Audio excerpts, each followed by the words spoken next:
The year was 1900 BCE, and buried deep beneath the sands of ancient Mesopotamia, archaeologists were about to uncover something that would completely change how we think about human nature. What they found wasn't gold or precious artifacts. It was a clay tablet containing the first recorded joke in human history.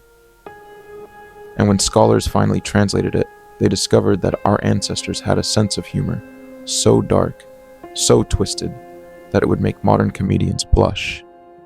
This single joke would reveal shocking truths about ancient civilization, expose the hidden psychology of our earliest ancestors, and prove that some things about human nature haven't changed in over 4,000 years. But what makes this discovery even more extraordinary is who was telling these jokes, and why the authorities tried so hard to keep them secret. Picture ancient Sumer, the world's first civilization. Massive ziggurats rising from fertile plains, bustling markets filled with traders from distant lands, and scribes meticulously recording everything from business transactions to royal proclamations on clay tablets. This was humanity's first attempt at organized society, where writing was invented, where laws were codified, and apparently where people first thought it was funny to make jokes about their neighbors' misfortunes. The tablet was discovered in 1935 by British archaeologist Sir Leonard Woolley during excavations at the ancient city of Nippur. At first, it seemed like just another mundane administrative document, the kind of routine record-keeping that filled thousands of similar tablets. But when cuneiform expert Dr. Samuel Kramer began the painstaking process of translation, he realized he was looking at something unprecedented in archaeological history. The joke itself was simple, crude, and absolutely hilarious to the ancient Sumerians.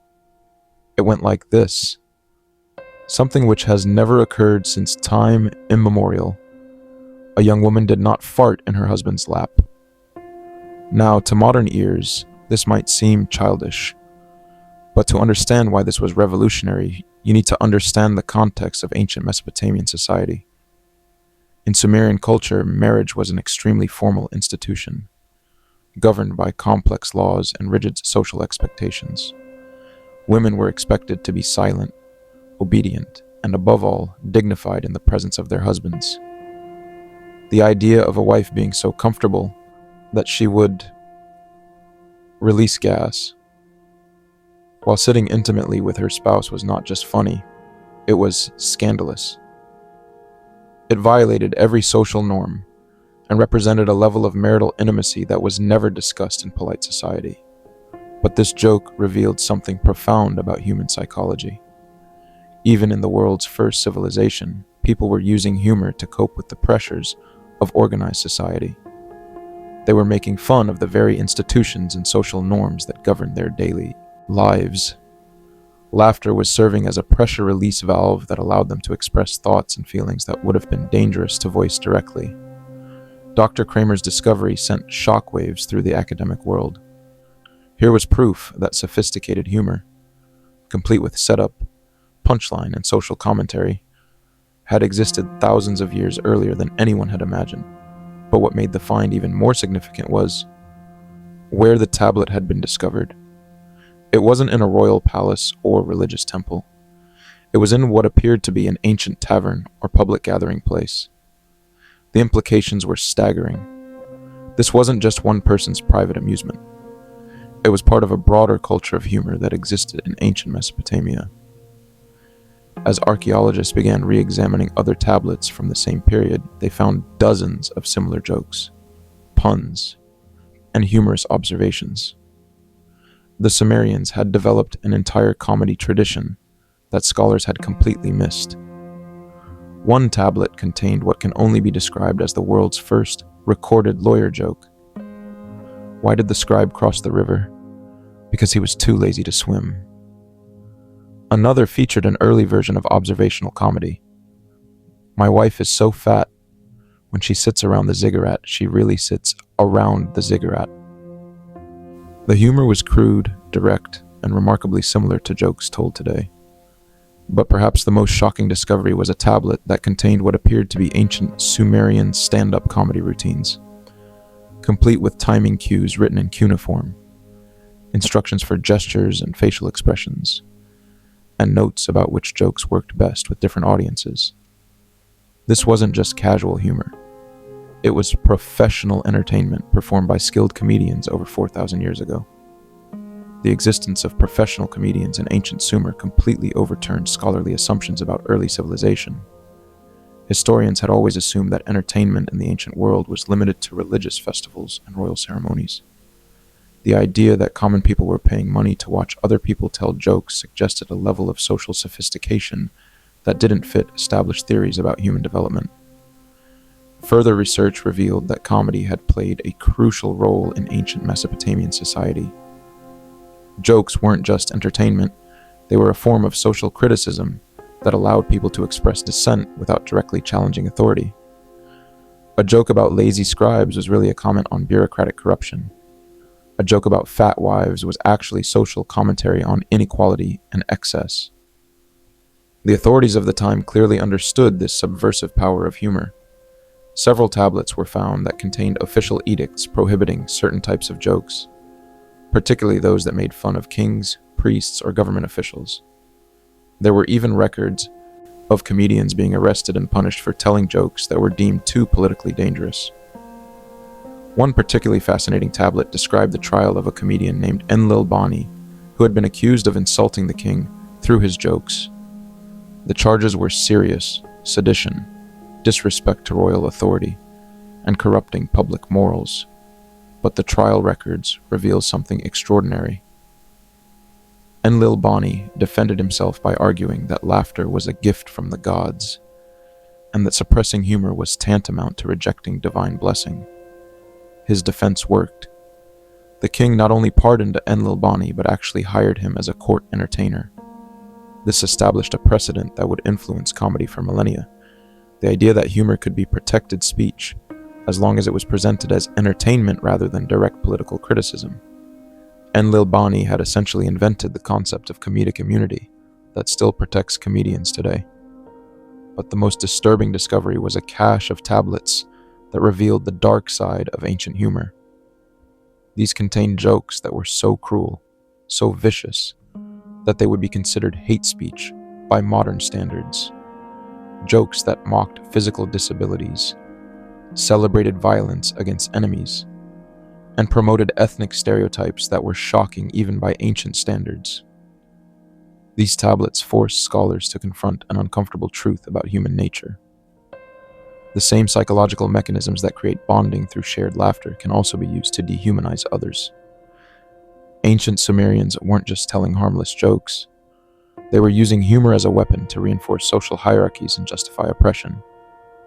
One tablet contained a series of jokes about slaves that were so degrading they couldn't be published in academic journals. Another featured humor targeting foreign traders that revealed deep-seated xenophobia in Sumerian society. The ancient world's first comedians weren't just entertainers. They were sometimes propagandists who used laughter to spread hatred and division. This darker aspect of ancient humor helps explain why jokes have always been such a powerful force in human society. Laughter creates instant in-groups and out-groups. It can build communities or destroy them, unite people or turn them against each other. The Sumerians had discovered this power over 4,000 years ago, and they were using it with devastating effectiveness. Modern psychologists studying the ancient tablets have identified patterns that still appear in contemporary humor: the tendency to punch down at vulnerable groups, the use of stereotypes as comedic shorthand, the way humor can make acceptable ideas that would be rejected if presented seriously. All of these techniques were being employed by Bronze Age comedians with remarkable sophistication, but perhaps the most significant finding was evidence that humor had been deliberately excluded from most ancient records. Religious texts, royal proclamations, legal documents, none of them contained jokes or humorous references.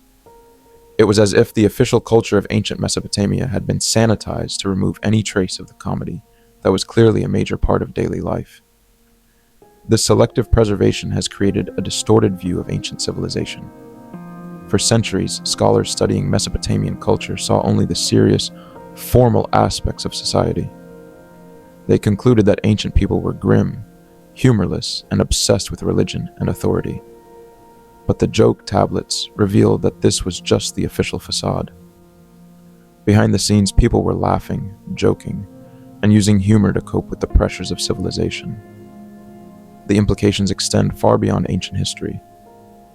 If official records consistently exclude humor and informal culture, how many other aspects of human experience have been lost or distorted? How much of what we think we know about the past is based on incomplete evidence that presents only the most formal and serious aspects of ancient life? The first recorded joke also reveals something profound about the continuity of human experience. Despite thousands of years of technological and social change, the basic psychological needs that drive humor remain unchanged. People still use jokes to bond with others, to cope with stress, to challenge authority, and sometimes to hurt those they see as different or inferior. The Sumerian joke about the woman who didn't fart in her husband's lap works because it plays on universal themes.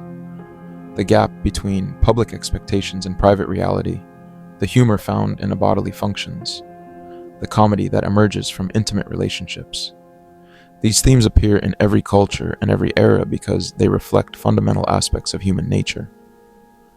But the joke also serves as a reminder that progress isn't always linear.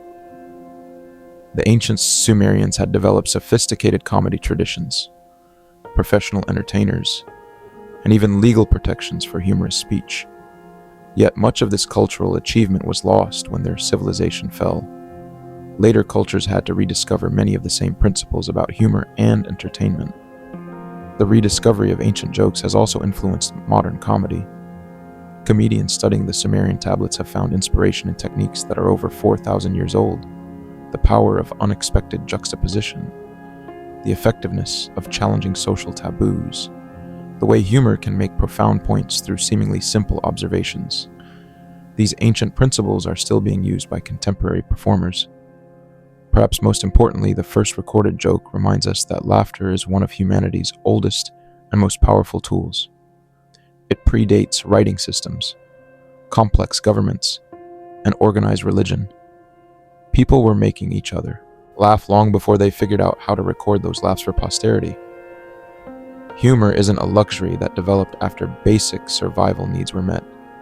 It's a fundamental part of what makes us human. The next time someone tells you a joke that seems crude or inappropriate, remember that you're participating in a tradition that stretches back to the very beginning of recorded history. Those ancient Sumerians sitting in their taverns 4,000 years ago, laughing at jokes about bodily functions and marital relationships, were your direct ancestors in the great human tradition of finding humor in the absurdity of existence. The first recorded joke may shock modern sensibilities, but it also connects us to every generation that has ever lived, because no matter how much the world changes, no matter how sophisticated our technology becomes, people will always need to laugh, and sometimes the best laughs come from the most unexpected places. If stories about the hidden aspects of human nature and the surprising connections between ancient and modern life fascinate you, subscribe to The Gray Hour for more explorations of how the past continues to shape who we are. Because sometimes the most profound truths about humanity can be found in the simplest jokes.